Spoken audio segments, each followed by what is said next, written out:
بالعموم لوگوں کی گفتگو میں وہی ہوتا ہے کہ آپ تنقید کرنے بیٹھے ہیں، مخاطب کے بنا استدلال کا تجزیہ بھی کر رہے ہیں، لیکن جب آپ اس کی بات نقل کرتے ہیں تو ادھوری بات نقل کرتے ہیں، اور یہ معاملہ ہم نے بے تحاشا جگہوں پہ دیکھا. خود آپ کے ساتھ بھی جب بالعموم لوگ تنقید کرتے ہیں، کتاب بھی زیر بحث آ رہی ہے، نام بھی زیر بحث آ رہا ہے. ابھی غامدی صاحب کی کتاب ہے میزان، اس میں فلاں صفحہ ہے، فلاں پیراگراف ہے، اور وہاں انہوں نے یہ عبارت لکھی، لیکن وہ عبارت یا تو شروع سے کاٹ دی جاتی ہے یا آخر سے کاٹ دی جاتی ہے. اور گفتگو میں بھی یہی ہوتا ہے، بالعموم آگے پیچھے سے بات کاٹ کے آج کل بہت زیادہ لوگ ویڈیوز کو کراپ کر کے ڈال دیتے ہیں.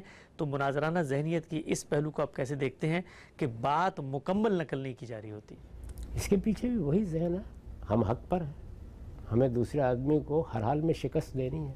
شکست دینی ہے تو پھر جو اینٹ ٹوڑا ہمارے پاس ہے ہم مار دیں گے. اس میں اگر کسی چیز میں تحریف کرنی پڑ گئی، بات کو بگاڑنا پڑ گیا، آدھی بات لے کے کوئی بات کہنی پڑ گئی، کیونکہ پیچھے جو ذہنیت ہے وہ طالب علمانہ ذہنیت نہیں ہے. اس میں بات یہاں سے شروع ہی نہیں ہوئی کہ اگر کسی شخص نے ہم سے مختلف کوئی بات کہہ دی ہے تو آئیے ہمدردی کے ساتھ اس کی بات سنتے ہیں اور اچھے ذوق کے ساتھ اس کی بات کو سمجھنے کی کوشش کرتے ہیں. جیسے یہ چیز پیدا ہوگی دیکھیے کیا چیز ہوگی. یعنی آپ سب سے پہلے تو جس ذریعے سے بات آپ تک پہنچی ہے آپ تحقیق کریں گے کہ یہ واقعتاً کوئی ٹھیک ذریعہ ہے.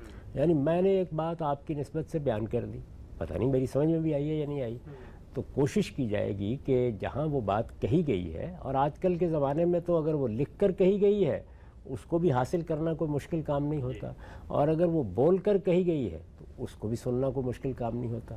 جس وقت وہ بات آپ تک پہنچ گئی تو اب آپ یہ جاننے کی کوشش کرتے ہیں کہ یہ جو مجھے بات بتائی جا رہی ہے یہ کچھ دوسری جگہوں پر بھی مصنف نے یا متکلم نے بیان کی ہے، تو آپ اس کی پوری بات کو سمجھنے کی کوشش کرتے ہیں. یہاں ہو سکتا ہے اجمال ہو، یہاں ممکن ہے سرسری سا کوئی جواب دے دیا ہو، یہ ممکن ہے کہ یہاں ایک بات کسی کو سمجھانے کے لیے کہی گئی ہو اور پورا استدلال بیان نہ کیا گیا ہو. ان تمام چیزوں کا لحاظ کر کے آپ اس پوری بات کو سمجھنے جاننے کی کوشش کرتے ہیں.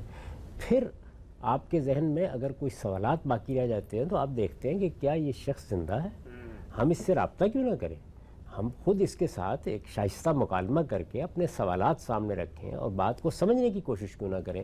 یہ سب کچھ اس وقت ہوتا ہے جب آپ طالب علمانہ ذہن کے ساتھ داخل ہوتے ہیں، جب آپ تردید کے ذہن کے ساتھ داخل ہوتے ہیں، جب آپ یہ طے کر کے داخل ہوتے ہیں کہ ہر حال میں اس کی نفی کرنی ہے، تو یہاں پھر یہ ساری چیزیں بے معنی ہو جاتی ہیں. یہاں تو سب سے بڑی بات یہ ہوگی کہ اس آدمی کا استخفاف کرنا ہے، کہیں اس کا علم ناپنا ہے، کہیں اس کی داڑھی ناپنی ہے، کہیں اس کی کوئی غلطی ڈھونڈنی ہے.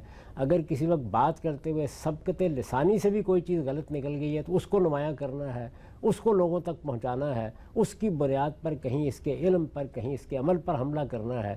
یہ حقیقت ہے کہ یہ معاملات آپ کرنا شروع کر دیں تو بڑے بڑے لوگوں کی ایسی ایسی چیزیں ڈھونڈ کے نکال کے پیش کر دیں گے کہ ان کو خود محسوس ہوگا کہ انسان انسانی ہوتے ہیں. لیکن جب یہ معاملہ ہوتا ہے تو لوگ کرتے ہیں اور یہ سمجھتے ہیں کہ اس طرح ہم نے ایک ایسی فضا پیدا کر دی ہے جس میں اب کون معقول آدمی کسی کی بات سننے کے لیے تیار ہوگا، اس میں تو اب فتح ہی فتح ہے. تو دیکھیے شروع سے آخر تک فتح و شکست کی ذہنیت ہے جو یہ مسائل پیدا کرتی ہے. طالب علمانہ ذہن اس سے بالکل مختلف طریقے پر کام کرے گا. فرض کر لیجئے کہ ایک طالب علم نے آپ کے ساتھ بات کی، تبادلہ خیالات ہوا، آپ کی بناء استدلال کو جانچا پرکھا، اس کے بعد بھی اس کا اختلاف قائم ہے، تو وہ کیا کرے گا؟ وہ یہ کرے گا کہ اگر خاموش ہے تو بس ٹھیک ہے، اس نے اپنا فرض ادا کر دیا، اسے نہیں اطمینان ہوا. اگر وہ زبان کھولے گا یا قلم اٹھائے گا تو سب سے پہلے آپ کے نقطہ نظر کو اس طرح بیان کرے گا کہ آپ بھی پکار اٹھیں کہ میں اس سے بہتر طریقے پہ بیان نہیں کر سکتا تھا. میں آپ سے عرض کرتا ہوں کہ کئی برس تک مجھے صرف ایک ہی جواب دینا ہوتا تھا لوگوں کو کہ جس چیز پر آپ تنقید پڑھ کے یا سن کے آ رہے ہو میری بات ہی نہیں، میں نے وہ بات کہی نہیں، میری بات پہلے سمجھ لیجئے وہ ہے کیا. اچھا، اس کو لوگوں نے کہا کہ لوگوں کو یہ بتایا جاتا ہے کہ کوئی میری بات نہیں سمجھ سکتا. میری بات میں مشکل نہیں ہے، کسی کی بات میں مشکل نہیں. مولانا سید ابوالرحمٰن صاحب مودودی اس کا ہدف بنے، بات سمجھنے میں کوئی مشکل نہیں تھی. آپ سمجھنا چاہتے نہیں، آپ اس کو اس طرح بیان کرنا نہیں چاہتے. جب آپ نہ سمجھنا چاہتے ہیں نہ بیان کرنا چاہتے ہیں تو سادہ ترین بات بھی پھر ابلاغ سے قاصر رہ جاتی ہے. اس لیے بڑی بنیادی حقیقت یہ ہے کہ ہم اپنے اندر طالب علمانہ ذہن پیدا کریں. طالب علمانہ ذہن دور حاضر کی ضرورت بن گئی.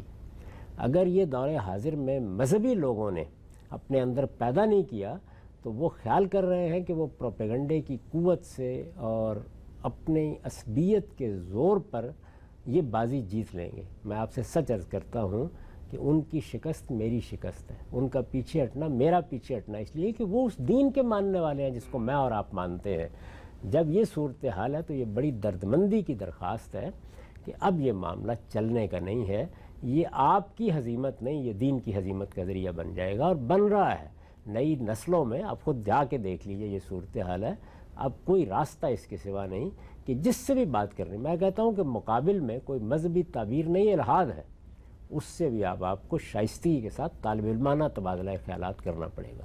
ممکن ہے کہ الحاد کا کوئی علمبردار ناشائستہ گفتگو شروع کر دے، اس کی ناشائستگی کے باوجود آپ کو شائستہ رہنا ہے، اس کی بنائے استدلال کو سمجھ کر اس پہ بات کرنی ہے اور اپنا موقف مثبت استدلال کے ساتھ بیان کرنا ہے، اس کے سوا اب کوئی راستہ باقی نہیں۔ اچھا، بڑا ہی اہم نقطہ ہے، آگے بڑھاتے ہیں سلسلہ گفتگو کو، 5-7 منٹ باقی ہیں، چند اور نکات آپ کی خدمت میں پیش کرتا ہوں۔ اچھا، ہمارے عام طور پہ یہ بھی دیکھا گیا ہے کہ جب یہ مناظرہ ہوتا ہے اس میں فریق کوئی بھی جیتے، شکست ہمیشہ سچائی کی ہوتی ہے۔ اس میں ایک چیز یہ ہوتی ہے کہ ایک جو آپ کا مخاطب ہے اس کو ڈسکریڈٹ کرنے کے لیے اس کی جو الفاظ ہیں ان میں کوئی ایسی بات ڈال دی جائے یا اس کو اس تعبیر میں بیان کیا جائے کہ لوگ اس کی اس بات پر گرفت کریں، کہیں کہ بھئی اس نے تو خلاف اخلاق بات کر دی ہے یا خلاف دین بات کر دی ہے، یہ تو فلاں کی حیثیت کو نہیں مانتا۔ ہم نے یہ بھی دیکھا، ہمارے جب گفتگویں ہوتی ہیں تو علمی تنقید میں ایک طرح کا یہ پروپیگنڈا بھی شامل ہو جاتا ہے کہ انہوں نے تو کوئی ایسا کلمہ اپنی زبان سے نکال دیا ہے، پھر ہم نے دیکھا جی کہ ہم سے بڑے بڑے لوگ، بڑے بڑے معتبر علماء، وہ بھی معافی مانگنے پہ مجبور ہو جاتے ہیں، اگرچہ ان کی کہنے کی مراد یہ نہیں ہوتی۔ اس میں بھی یہی ذہنیت ہوتی ہے کہ یہ کسی طریقے سے اس آدمی کو پبلک میں ڈسکریڈٹ کیا جائے، اس کو ایک خوف کی فضا اس کے لیے پیدا کی جائے کہ اب وہ بات کرتے ہوئے ڈرے کہ پتہ نہیں میری بات کا کیا مطلب نکال کے کیا بنا دیں گے۔ آپ کا مقدمہ جب یہ ہے کہ ہم دین کے محافظ ہیں اور دین کے محافظوں کا کام یہ ہے کہ جہاں کہیں دین پر کوئی حملہ ہو تو اس کو پسپا کیا جائے۔ اب دین کیا چیز بن گئی؟ دین قرآن اور سنت نہیں رہے محض، اس سے آگے بڑھ کر یہ مقدمہ بھی قائم ہو گیا کہ ایک خاص دور تک کے اہل علم کا اتفاق بھی دین ہے۔ تو جب آپ اتفاق کو بھی دین قرار دیں گے، جسے اجماع کہا جاتا ہے، اور اصل اسی کو مان لیا جاتا ہے، تو پھر اس کے خلاف اٹھنے والی ہر آواز کو خاموش کر دینا یہ آپ کا دینی مقصد بن جاتا ہے۔ خاموش کرنے کے لیے پہلا مرحلہ یہی ہوگا کہ آپ یہ چاہیں گے کہ اس کی عزت پر حملہ آور ہوں، اس کے مال پر حملہ آور ہوں، اور آخر میں آپ جانتے ہیں کہ پھر اس کی جان پر حملہ آور ہوں۔ اس میں پھر ایک شریف النفس آدمی کیا کرے؟ یعنی بہت سے لوگ ہیں جنہوں نے جان دے دی، اور بہت سے لوگ ہیں جن کو ہجرت کرنا پڑ گئی۔ اللہ تعالیٰ نے بھی اپنے پیغمبروں کو جب اس مرحلے سے گزرتے دیکھا یا صالحین کو دیکھا تو یہی فرمایا کہ خدا کی زمین وسیع ہے، تم ادھر نکل کیوں نہیں جاتے؟ کیوں؟ اس کی وجہ یہ تھی کہ جو لوگ وہاں موجود تھے وہ ان کی جان کے در پہ ہو گئے۔ آخر مجھے بتائیے کہ صحابہ کرام کی جو جماعت تھی یا رسالت مآب صلی اللہ علیہ وسلم کی ذات والا صفات، مکے میں انہوں نے کوئی تقریب کی تھی؟ انہوں نے کسی کے خلاف کوئی اقدام کیا تھا؟ کسی کو گالی دی تھی؟ کسی کو سب و شتم کیا تھا؟ کسی کے مال کو کوئی نقصان پہنچایا تھا؟ کسی کی جان کو نقصان پہنچایا تھا؟ ایک دعوت تھی نا جو پیش کر رہے تھے، آزادی کے ساتھ وہ اپنا کام کرتے رہتے، یعنی 10 سال کرتے رہتے، 20 سال کرتے رہتے۔ اگر بات آپ نہیں سننا چاہتے تو زبردستی تو کوئی نہیں سنائے گا آپ کو، لیکن جو سننا چاہتے ہیں اور جو سننے کے بعد قبول کرنا چاہتے ہیں، اگر ان کے لیے راستہ کھلا ہوتا تو کوئی کشمکش برپا نہ ہوتی، کوئی بدر نہ ہوتی، کوئی عہد نہ ہوتی، کچھ بھی نہ ہوتا۔ یعنی دعوت تھی کہ نتیجے میں جو کچھ تبدیلی آنی تھی آ جاتی، یا اللہ نے جو فیصلہ کرنا تھا وہ کر دیا جاتا۔ ایسا نہیں ہوا۔ کیوں نہیں ہوا؟ یعنی یہ خیال کر لیا گیا کہ یہ جو نقطہ نظر ہے یہ اگر وسیع ہو جاتا ہے اور زیادہ لوگ اسے قبول کر لیتے ہیں تو ہمارا یہ تہذیبی دائرہ یہ مجروح ہوگا، ہماری تہذیبی شناخت باطل ہوگی، ہماری روایات کے خلاف یہ بات ہوگی، اور ہمارے ہاں جو ہمارے زعماء ہیں ان کی عزت، ان کا وقار لوگوں کے ذہنوں میں کم ہوگا، اور ہم نے جو چیزیں اب تک اخذ کر کے اپنا ایک نظم بنایا ہوا ہے یہ درم برم ہو جائے گا۔ تو گویا یوں سمجھ لیجئے کہ مسئلہ حق و باطل کا نہیں ہے، مسئلہ وہی اپنی تہذیبی شناخت، اپنے تفوق، اپنی برتری، اپنی عصبیت کا ہے۔ اس کو چیلنج کر دیا تو اب چاہتے ہیں آپ کہ مارنا ہے تو مارے۔ چنانچہ دیکھیے کہ کتنے ظالمانہ طریقے اختیار کیے گئے غلاموں کے معاملے میں، زیر دستوں کے معاملے میں، عورتوں کے معاملے میں۔ اگر آپ ام القریٰ میں جو حالات پیش آئے ان کو پڑھیے تو رونگٹے کھڑے ہو جاتے ہیں۔ ان میں سے کسی شخص نے بھی کوئی بغاوت نہیں کی، کچھ بھی نہیں کیا۔ اسی طرح کا معاملہ آپ پھر بعد میں بھی دیکھتے ہیں۔ اہل علم ہے، ایک رائے قائم کی، بڑی غلط رائے ہے، میرے نزدیک بھی، آپ کے نزدیک بھی غلط رائے ہے۔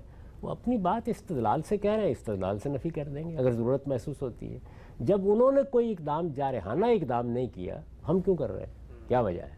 تو اللہ تعالیٰ نے بھی یہی بات بتائی کہ اگر کسی چیز کے خلاف کوئی اقدام کرنا ہے تو یہ مقابلے میں ہونا چاہیے۔ کسی نے اینٹ ماری ہے تو پھر تو ٹھیک ہے کہ آپ پتھر ہاتھ میں اٹھائیے، لیکن ادھر سے تو ہوا ہی کچھ نہیں ہے، استدلال ہو رہا ہے۔